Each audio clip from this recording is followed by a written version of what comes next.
High friend केमन आछो तोमरा आशा करी भालो आछो आमिओ खूब भालो आछि। आज आमी तोमादेर साथे शेयर करब एकटी सिद्ध आलू और एकटी सिद्ध डिम दिए असम्भव टेस्टी एकटा रेसिपि जा आगे कखनो तोमरा खाओनी। এটা তৈরি করা খুবই সহজ আর কম সময়ে কিন্তু এটা তৈরি করে নেওয়া যায়। ঘরে যদি ডিম আর আলু থাকে তো তৈরি করা কোনো ব্যাপারই না। এই রেসিপিটি একবার খেলে বারবার খেতে ইচ্ছা করবে আর যাকে খাওয়াবে সে তো তোমার প্রশংসা করবেই আর জানতেও চাইবে যে কিভাবে তৈরি করেছো। তো চলো বেশি কথা না বাড়িয়ে তোমাদের সাথে এই টেস্টি রেসিপিটা শেয়ার করে নিই। এই রেসিপি তৈরির জন্য ফার্স্টেই চলে এসেছি চুলাতে, গ্যাস অন করে দিয়েছি। একটা কড়াইতে কিছুটা তেল দিয়ে ভালো করে গরম করে নিয়েছি। এখন দিয়ে দিচ্ছি মাঝারি সাইজের একটা পেঁয়াজ কুচি।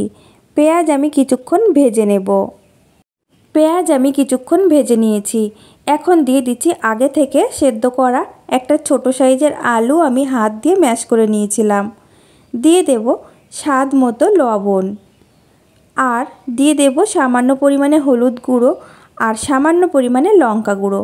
লঙ্কার পরিমাণটা তোমরা তোমাদের টেস্ট মতো দিয়ে দেবে আর এর মধ্যে তোমরা কাঁচা লঙ্কাও অ্যাড করতে পারো।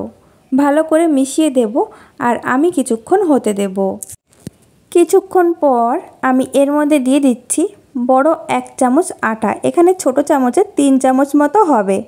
এখন আমি গ্যাস অফ করে দিলাম। আর তোমরা কিন্তু এর মধ্যে ময়দাও ইউজ করতে পারো। ভালো করে মিশিয়ে নেব।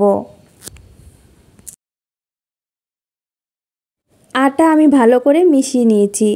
এখন নামিয়ে ঠান্ডা করে নেব।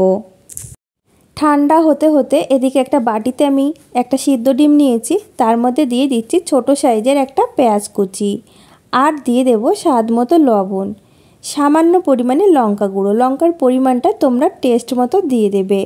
এখন এই ডিমটা ভেঙে নেব আর সব কিছু ভালো করে মেখে নেব। আমি খুব সুন্দর করে মেখে নিয়েছি। এখন এক সাইডে রেখে দেব। আর এদিকে ঠান্ডাও হয়ে গেছে, আমি নামিয়ে একটু মেখেও নিয়েছিলাম। এখন এখান থেকে কিছুটা নিয়ে নিচ্ছি। কিছুটা আটা ছিটিয়ে নিচ্ছি যাতে বেলতে অসুবিধা না হয়। আর চারি সাইডে যদি ফেটেও যায় তাহলে কোনো অসুবিধা নেই।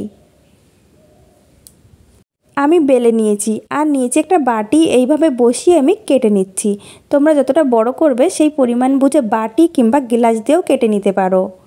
এখন যে পুরটা রেডি করে রেখেছিলাম সেই পুরটা আমি দিয়ে দিচ্ছি কিছুটা আর অন্য সাইড থেকে নিয়ে আমি এইভাবে সিল করে দেব।